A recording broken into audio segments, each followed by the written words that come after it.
This is a special episode of WAB's Week in Review, our primary special. I'm Alex Helmick, managing editor of WAB News, and with a very consequential election year in 2026 and just days away from the May 19th primary, we dedicate a show to some of our previews of several races. But first, we start with future races, or rather, future districts.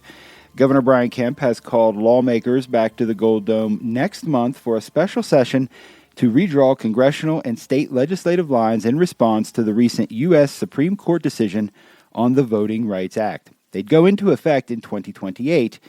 Kemp has faced backlash from fellow Republicans for not stopping early voting that was already underway for the May 19th primaries to redraw the lines for this year's elections. An NPR analysis done before the decision shows redistricting would likely put 5 congressional seats typically held by Democrats here at risk.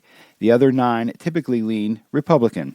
About a dozen Democratic state lawmakers rallied recently across from the state capitol, led by Georgia Legislative Black Caucus Chair State Senator Nikki Merritt, who calls what is happening a direct shot at black people. Y'all have got to start showing up. I need every black leader, every black organization to start organizing in your districts. And voters, you have got to start showing up. Black people, this is not the time to sit on the internet with your outrage. The group says they plan to protest during the World Cup when it is in Atlanta.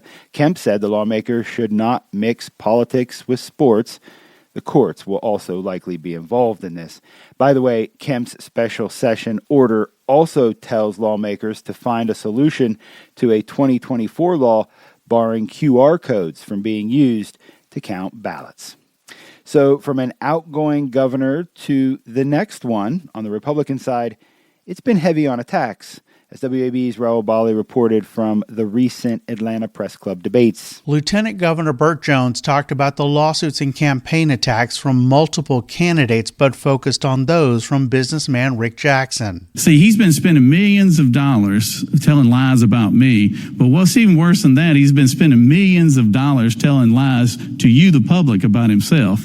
That's the clear difference here. There have been competing claims of financial gain, including from Jackson. Burt Jones just feels like that he can make up his own rules and do whatever he wants to.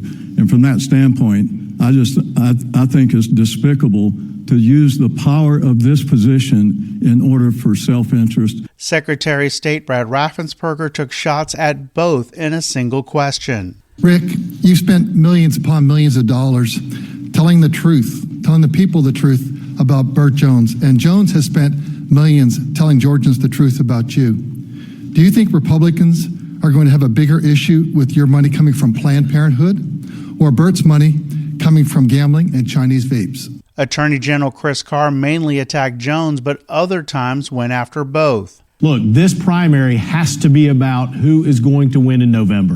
And let me tell you who's not going to win. It's not going to be the candidate that raises his or her hand and says, I got the most money or I got one endorsement. That just doesn't work in Georgia. Ken Yasker and Tom Williams brought up a topic they said other candidates were neglecting: affordability issues. Greg Kirkpatrick talked about lowering health care costs through technology, and Clark Dean called for state government to use AI to help with affordability. Raul Bali, WABE News. Democratic candidates for governor are continuing to focus on affordability. They use the press club debates to briefly slam President Trump and sometimes each other, but honed in on how they say they would help Georgians struggling financially. Former CEO of DeKalb County, Michael Thurman, called to cut the state sales tax by 50%. What we need to do is allow hard-working Georgians to keep the money they are earning. The most regressive tax we have in Georgia is the sales tax. And here's former Republican Lieutenant Governor, now Democrat, Jeff Duncan. I want to take 10% of our state's rainy day fund, which sits at around $17 billion. Take 10%, $1.7 billion, put it in what I'm calling a jumpstart fund to start wrapping around the axle of poverty. Former Atlanta Mayor Keisha Lance Bottoms said she would invest in infrastructure for rural counties. I've heard this from home builders who've said it's more challenging for them to build affordable and workforce housing in rural communities because of the lack of infrastructure. State House Representative Derek Jackson called for raising the state's minimum wage to $20 an hour. And so we got to make sure that we have a minimum wage so that my 7 children and your children can afford and have access to this economy. Former State Senator Jason Estevez said he would work to cut property taxes and take the tax handouts that are currently going to data centers, about $2.5 billion in the state of Georgia, and put that money in your pockets where that belongs. That's a little bit over $500 per taxpayer. Pastor and business owner Olu Brown said a premium relief fund would help bring down health insurance costs. And accountant Amanda Duffy said the state needs to return to a tiered tax system to bring in more revenue. They all agreed Georgia needs to expand Medicaid, which would insure hundreds of thousands of residents. As we heard in our last 2 reports, a current and former lieutenant governor running for the top state job of governor. So what's the position of lieutenant governor do, and what's at stake in the heated race? Why does it matter? 10 people are running for it. 7 Republicans and 3 Democrats are on the ballot. WAB's Marissa Mecki broke it down. The lieutenant governor is the second highest office in Georgia's executive branch, under the governor. And it is a massively influential job, says Charles Bullock. He's a professor of political science at the University of Georgia. He explains the lieutenant governor has power over committees in the state Senate. Well, all legislation is assigned to a committee. That's where politicians debate, tweak, and rewrite bills, hear expert and public feedback, and then vote on whether to advance the bill. If a committee chair doesn't like a bill, it's dead on arrival. It may not ever get discussed. And Bullock says the lieutenant governor, they get to decide who those committee chairs are and which bills go to which committees. If the lieutenant governor is at full strength, then probably the committee chair is going to defer to what the lieutenant governor wants them to do. And if the lieutenant governor is not supportive of an idea, it may be assigned to the committee and never be heard of again. Which he says does happen. When and if the bill passes out of its assigned committee, the Rules Committee then also has to pass it. And then the lieutenant governor gets a say again. They decide whether to call the bill up for a vote in the full Senate. And if they don't like a bill, they can just never call it up for a vote, killing it. Bullock says these powers aren't absolute. If the lieutenant governor is at odds with the Senate, their powers can be reduced by a vote. Primaries are already underway for this election, and Election Day is May 19th. Marissa Mecki, WABE News. If you haven't yet, go check out our election hub for more on this and other races, including congressional ones with scores of new faces, plus sample ballots, candidate profiles, and more. That's at wabe.org/2026election. I'm Alex Helmick, and you're listening to a special Week in Review primary edition. If you haven't participated in record-breaking early voting, which is now over, you can still vote May 19th. Well, Georgia Secretary of State, a position you may not have thought a lot about, perhaps before 2020, that is, it oversees many things in the state, including corporate filings, business licenses, and, the running of our elections. Raul Bali had this look at the Democratic candidates for Secretary of State. Again, from the Press Club debates. Fulton County Commissioner Dana Baird has proposed the idea of voters getting a receipt after they cast their ballot, but others raise concerns about privacy. I think it's a very good point. And I think the whole idea here is that we're trying to rebuild confidence in our elections. And so what do we have to do so that people walk in, cast their ballot, and feel like what they put in is what got counted? I'm open to whatever systems are going to work best, whatever combination of paper and technology that's going to work best for the state. Former Fulton County State Judge Penny Brown Reynolds is advocating for more early voting centers, something that is currently in the hands of counties. They need support from a Secretary of State that's going to help them in any way that I can, to do that with training, to do that to advocate for resources they may need. I think that we need to have consistency throughout all 159 counties. Voting rights advocate Adrian Consinari Jr. talked about changing ID verification for absentee voting. How we also are able to go and create our own bank, our own financial institutions, and open up a bank account from wherever we are by just uploading our own driver's license through that data bank, as well as with the real ID of me in institutions that we have for military ID checks as well. This is something that we can implement and integrate into our own identification checks for individuals. Certified financial planner and activist Cam Ashling talked about the idea of making Election Day a state holiday. And so everybody can go vote on election day without having the many barriers of taking time off, of having kids to take care of. All four candidates said they supported expanding ranked choice voting in Georgia. Raul Bally, WABE News, Midtown. And for the Republican side of the Secretary of State's race, it focused as much on the past as they did on the present and future.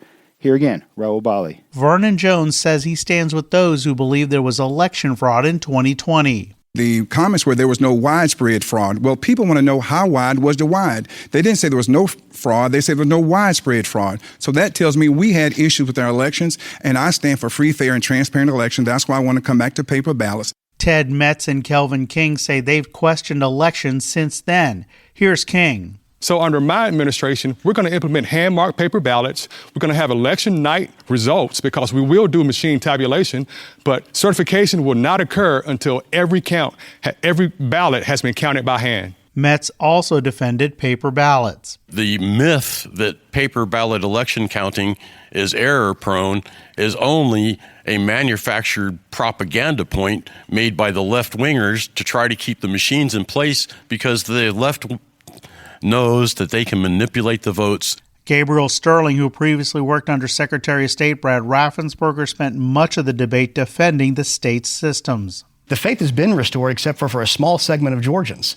And we have a very good system. People like doing it. They go in, they show their ID, they vote very quickly, very easily. We got rid of lines. We have to look at the reality of this. In 2024, right after the election, 90.5% of conservatives said they believed the outcome, and 98.6% of Georgians had a great voting experience. There were also several clashes over conflicts of interest and state contracts.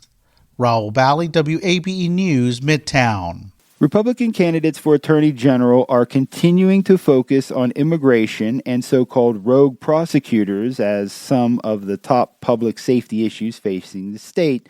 WABE's Shemaine Cruz had more from the press club debates. State Senator Brian Strickland cast blame at the border for fentanyl and human trafficking in Georgia. The Attorney General needs to make sure we don't have cities skirting our laws, trying to create their own sanctuary cities to avoid immigration policies. But sanctuary cities have been illegal in the state since 2009, and Republicans have maintained a 2-decade-long grip on the AG's office.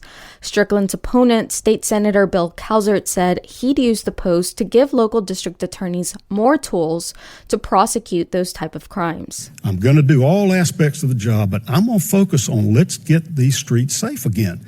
Let's live a more comfortable life, more secure. Strickland later took a shot at Calzert over his handling of the state Senate's investigation into Fulton County District Attorney Fani Willis, who charged President Donald Trump and his allies for their roles in trying to overturn the 2020 election. Almost 2 years in, finally, after the case was dismissed, Fani Willis was brought to the Capitol to testify.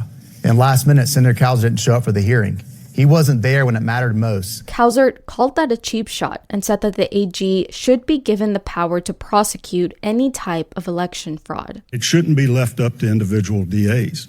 And as Attorney General, I'll continue to pursue that. But I will also exercise my jurisdiction to prosecute corruption in any statewide office.